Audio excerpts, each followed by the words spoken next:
Hello, I'm the Media Wiz, because one art form wasn't enough.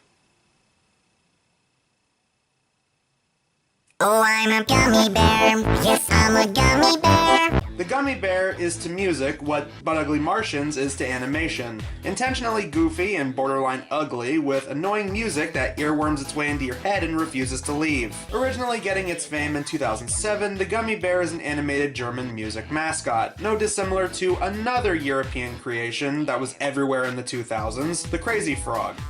Yeah, think of stuff like this on the lower end of actually interesting musical acts like Daft Punk or the Gorillaz. Though similar to all of those, the company behind the Gummy Bear was able to spew as much multimedia tie-ins and products that they could over the years. They made multiple music videos and albums, a web series, DVD collections, toys, which are quite possibly the worst things I've ever seen ever, and what we're looking at today, an animated feature film. Well, okay, feature film in quotation marks, since it barely even counts as a feature. It's like around 50 minutes or so. But the good people behind the Gummy Bear weren't alone with this endeavor. No. You want to know what company distributed this movie? I briefly mentioned Lionsgate in my Leprechaun review, but they're essentially another distribution company that churns out mass-producible movies with relatively low budgets. No surprise, since the original founder cited Roger Corman as a key inspiration. And sure, they have a few big names under their belts like American Psycho, Hunger Games, Saw, John Wick, Expendables, and yes, even Twilight. Weirdly enough, they also helped with the 2017 My Little Pony movie. But everything else, just forget about it. Terrible sequels and remakes to well-known horror movies, Happily Never After, Silent Hill, Alpha and Omega, the Fred movies, Norm of the North, and one of my most despised movies of all time, Disaster Movie. Truly, they make Screen Gems look dignified in comparison. Even if it's just a straight-to-video release, it still baffles me that the same company behind, you know, movies that actually went to theaters are the same people that decided, oh yeah, a movie based on that dumb singing and dancing Gummy Bear? Sure, we'll put our name on that, why not? Well, I guess if an annoying YouTuber like Fred can get his own Christmas album, then I guess an annoying music act like the Gummy Bear can get his own Christmas movie. Let's just see what exactly this thing is. This is the Gummy Bear movie, The Yummy Gummy Search for Santa. So after a parody of the MGM logo, thank you for that. We begin with Santa Claus delivering toys. This launches into a good 2 minutes of Santa bantering with his reindeer about how he needs to lose weight and how overworked they all are. A few too many cookies is more like it. Maybe it's time to switch to non-fat milk. I knew that all chocolate and candy diet was too good to be true. No kidding. You might notice one of the immediate problems with this movie. The terrible character designs. Yeah, this is definitely on par with But Ugly Martians in terms of design. I get it was meant to be kind of weird looking, fitting in with the design of the Gummy Bear, but this is just degrading to look at. Santa looks okay, I guess, but the reindeer especially look terrible. What with the stick figure arms and legs and the distended bellies. Though trust me, they're not the last bad designs we're gonna get in this thing. Once Santa gets down the chimney, he starts laying out some toys under the tree, but a singing toy of the Gummy Bear sets off, making tons of noise around the house. So he desperately tries to hide it, but to no avail. He ends up making more noise, and even brings down the Christmas tree in the process. As it seems, the Gummy Bear has been woken up and is about to head downstairs. This keeps up, I'm going to need a vacation too. Preferably somewhere calm, like an erupting volcano. Santa, is that you? Merry little singing green guys, Christmas. Santa!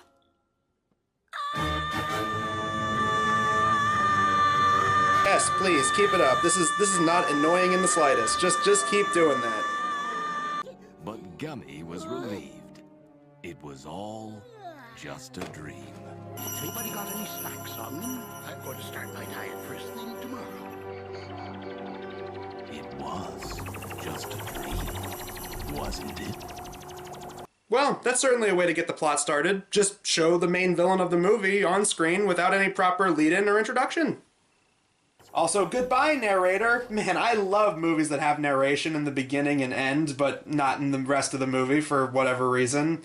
The next morning, we see the Gummy Bear up and about, as well as some of these other tag-along sidekick characters. Kayla, a cat girl that looks like something out of 2006 DeviantArt, a stereotypical Jewish chameleon named Harry, Every channel! Oh no! Gummy Bear, Kala, Vampiro, Harry!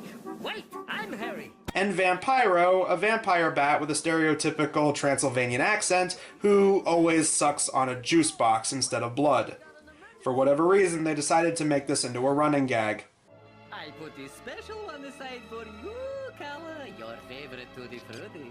Juice, my dear! I found it! I found it! You found Santa? No, I found my juice box! And like the rest of the characters in this movie, he can apparently disconnect his voice from his mouth movement. Oh, and I guess he has a thing for the cat girl. It's not really important at all. It makes me wonder why they even put it in there. So, with everyone up and out of bed, it's time to get into the Christmas spirit. Cue one of the many awkwardly inserted song sequences. Give me your hand, and I give you mine. Hug me, my love. Doody doody da. Give me your hand. Come and follow me to my winter wonderland. Okay, as someone who lived through 2012 and seen EDM and dubstep get really popular that year, does this music in any way, shape, or form sound like something that people were listening to in 2012? And the funny thing is, as we'll soon see, most of these songs are under a minute, and almost all of them are pointless. I know the Gummy Bear is a music-related thing, so obviously they were going to have songs in the movie, but at the very least, would it kill them to have the songs actually move the plot forward? You know, like an actual musical? Also, thank you for the detail of Gummy Bear jiggle physics. That clearly needed to be a thing. Thank you for bringing Gummy Bear fat roll jiggle physics to life.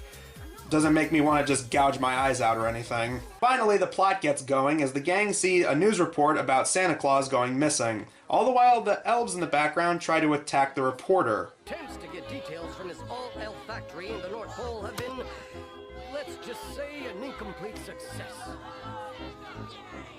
Tough crowd, those elves. What are they attacking him for? He didn't do anything. He's just doing his job and reporting on the story. He's not the reason for Santa's disappearance.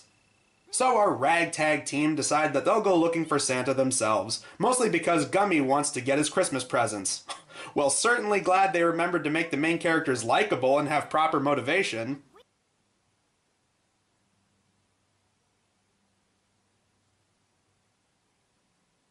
But how exactly are they going to get around the world, you might ask? A Gummy Bear jet, which they just so happen to have, of course. Yep, that's a real thing that I just said. God, look at the design of that thing. Even Batman would call that tacky.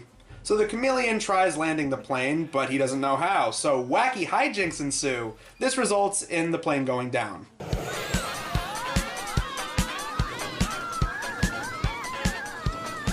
Kids, don't ever try to single-handedly land a jet plane in the North Pole. Yeah, at least not without your parents' permission. Now where were we? Oh, yeah. Yes, thank you very much for that oh-so-funny fourth-wall-breaking Deadpool. Sadly, they do end up landing the plane and come in contact with the elves at the North Pole. Yeah, does anyone else keep forgetting that this is technically a Christmas movie? Because it doesn't feel like they're making any conceited effort to make it feel like one. Though I gotta say, I think the elves have all the right in the world to be mad at them for almost crash landing on what is technically their property. Please, we just want to help.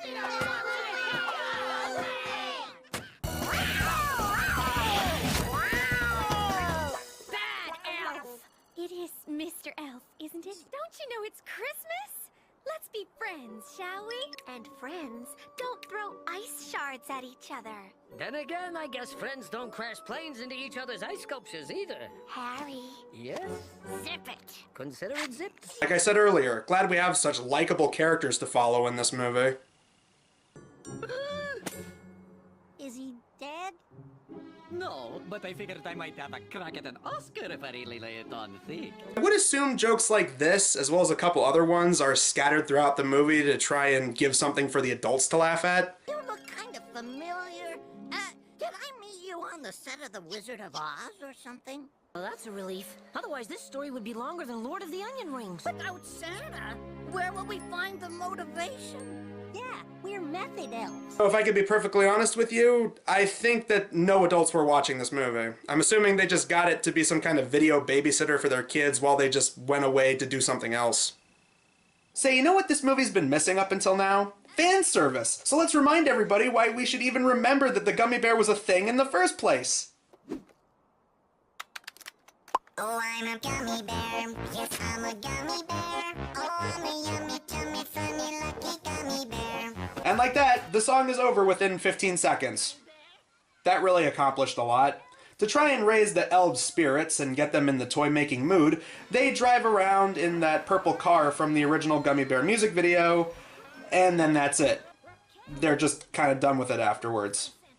Again, that really accomplished a lot. So after all of that pointlessness, the leader elf explains he last saw Santa on an island, vacationing before the holidays, and then he just miraculously disappeared. So the gang decide to head off to said island.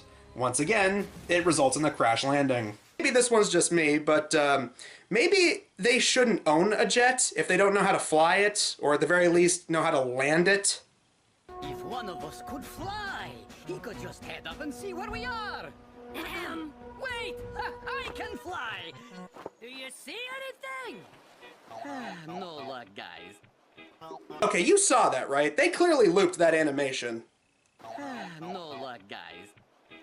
They come face to face with the reindeer from the beginning as they're drinking and playing games of cards. After a verbal squabble, they reveal that they had a bet with a space alien, and if they lost, he would take Santa back to his home planet. And of course, he cheated his way into winning with a magic wand he just so happens to have. So if you're paying attention at home, this movie has a singing and dancing gummy bear, a cast of some random cartoon animals, Santa Claus, space aliens, and now magic. Is it fair to say this movie is starting to turn into one big Mad Lib, with random EDM music scattered all throughout it?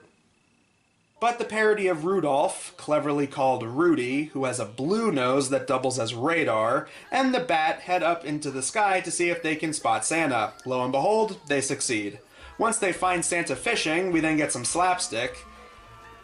Honestly, I'm more distracted by the obvious stock music going on in the background. Oh, and this goldfish sounds like a dolphin. It happens. Santa says the aliens stopped time for him so he can get some rest and relaxation, and that Christmas isn't happening for another 6 months. But that was clearly a lie.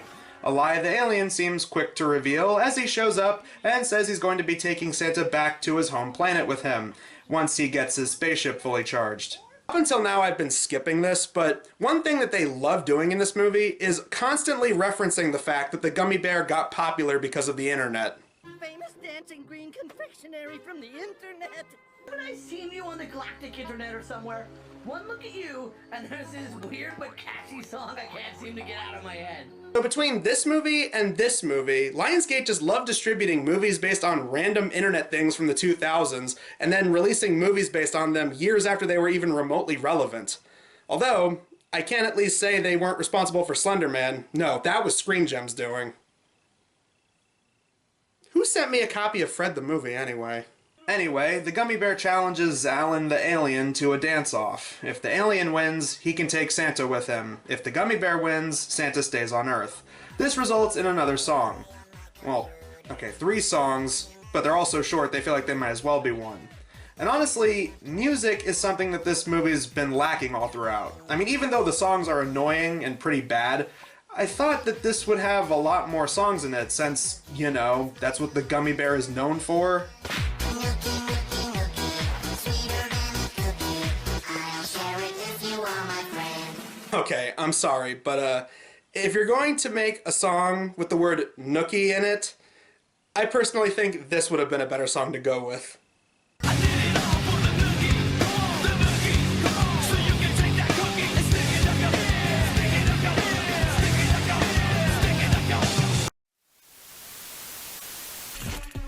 PBR?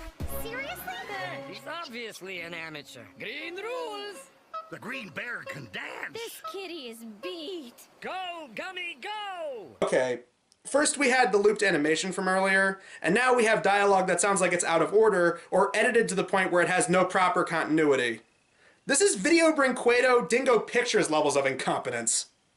They do another dance match, this time with a Dance Dance Revolution mat, And just as it seems Alan unfairly declares himself the victor, Gummy has a heart-to-heart with him and he reveals his true intentions. You see, he caught transmissions of Christmas back on his planet, and he wanted to spread holiday cheer with the people of his world. Well, gee, a Christmas story about someone who loves the idea of Christmas so much they basically decide to steal it? Have you ever seen an animated Christmas movie have a plot like that? I can't think of one. Anyway, point is, Alan apologizes for what he did, and Santa declares that he can be the Santa Claus of his own planet. Hooray! He flies everyone back to the North Pole, everyone says their goodbyes, we get this unintentionally creepy moment.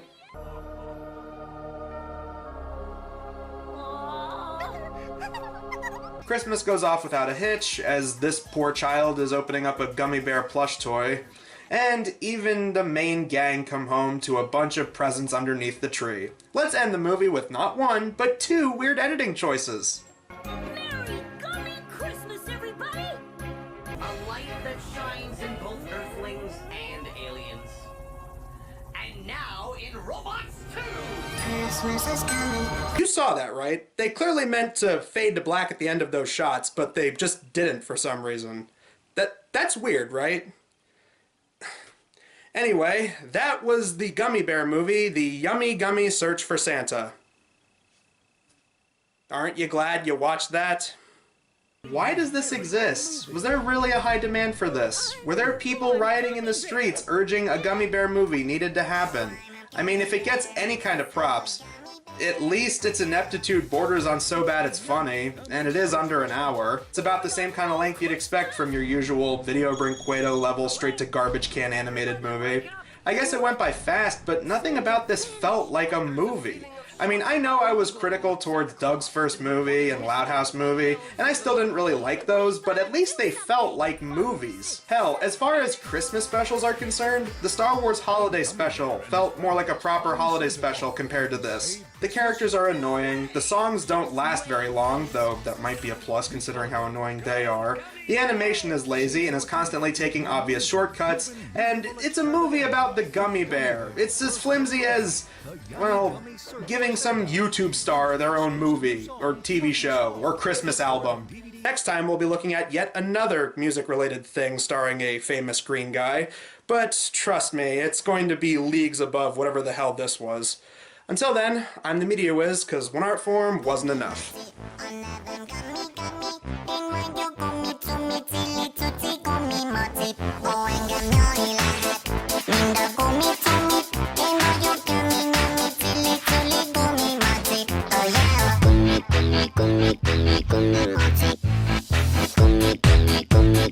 Gummy